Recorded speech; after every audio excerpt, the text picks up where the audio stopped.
Shalom, selamat pagi penonton channel HKBP Cijantung. Marilah kita menyediakan waktu kita sejenak untuk mendengarkan firman Tuhan. Kasih karunia dan damai sejahtera Allah kiranya menyertaimu di dalam Kristus Yesus Tuhan kita. Amin. Saudara jemaat terkasih, firman Tuhan untuk kita di hari Kamis tanggal 28 November 2024 ini diambil dari kitab Efesus pasal 4 ayatnya yang ke-20. Tetapi kamu bukan demikian, kamu telah belajar mengenal Kristus. Saudara jemaat Tuhan, penonton channel HKBP Cijantung yang dikasihi Tuhan Yesus. Suatu ketika seorang misionaris bernama Hudson Taylor saat berkhotbah meletakkan air segelas penuh di atas meja. Lalu mengayunkan tinjunya ke atas meja hingga akhirnya air di gelas itu tumpah. Lalu ia kemudian memberikan penjelasan dari perbuatannya itu, kamu semua pasti akan menghadapi kesulitan dan masalah dalam hidup. Tapi ingatlah, dalam kondisi seperti itu, apa yang ada di dalam diri Anda akan tumpah keluar.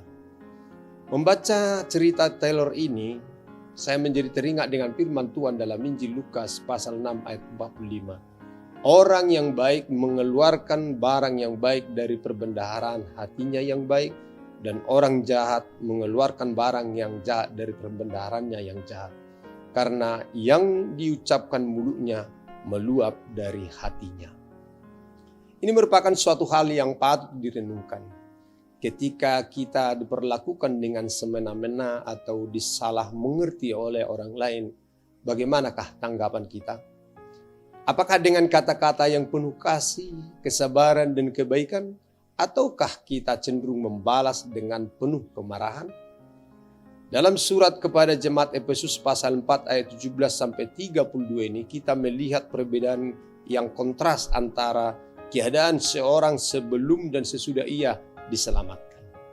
Reaksi kita terhadap ujian dan pencobaan hidup yang mengejutkan akan menunjukkan apakah kita hidup di bawah pimpinan Roh Kudus dan seberapa dalam kita telah bertumbuh dalam anugerah Allah akan tampak melalui cara kita menanggapi situasi-situasi yang mencobai dan mempermalukan kita secara tiba-tiba.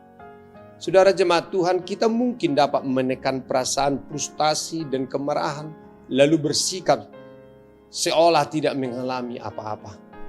Namun jika hati kita dipenuhi dengan kasih Sang Juru Selamat, maka kita akan menanggapi cobaan yang tak terduga dengan kesabaran dan kebaikan. Isi hati kita akan tumpah keluar seperti halnya isi gelas yang penuh tadi. Saudaraku, firman Tuhan hari ini mengingatkan kita sebagai manusia baru di dalam Kristus. Hadapilah setiap masalah sebagai anak Tuhan. Selesaikanlah setiap masalah dan persoalan dengan iman di dalam Kristus. Supaya kita jangan menyelesaikan persoalan kita dengan cara-cara dunia yang kasar dan jahat. Roh Tuhan yang ada di dalam diri kita akan menolong kita dalam menghadapi apapun. Tuhan Yesus pasti menolong kita. Amin. Marilah kita berdoa. Tuhan Allah Bapa kami bersyukur Engkau telah menebus kami dan mengangkat kami menjadi anak-anak-Mu. Engkau kuduskan kami dan Engkau layakkan. Biarlah hati kami meluap dengan ucapan syukur dan terima kasih kepada Tuhan. Dan juga kami mohon Tuhan kehadiran Roh Kudus yang ada dalam diri kami. Dan kasih Tuhan nyata di dalam kehidupan kami. Sehingga apapun yang keluar dari dalam hati kami, isi hati kami adalah kasih Tuhan. Sehingga kami tidak mengeluarkan kata-kata yang tidak benar, tetapi yang penuh dengan berkat bagi siapapun.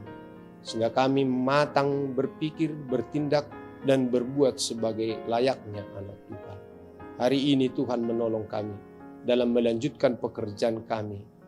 Tuhan ada bersama-sama dengan kami. Dalam Yesus Kristus Tuhan Juru Selamat kami yang hidup. Amin. Anugerah Tuhan kita Yesus Kristus, kasih setia Allah Bapa dan persekutuan Roh Kudus kiranya menyertai kamu sekalian. Amin. Selamat pagi Bapak Ibu. Selamat melanjutkan aktivitas kita hari ini. Tuhan Yesus memberkati. Horas.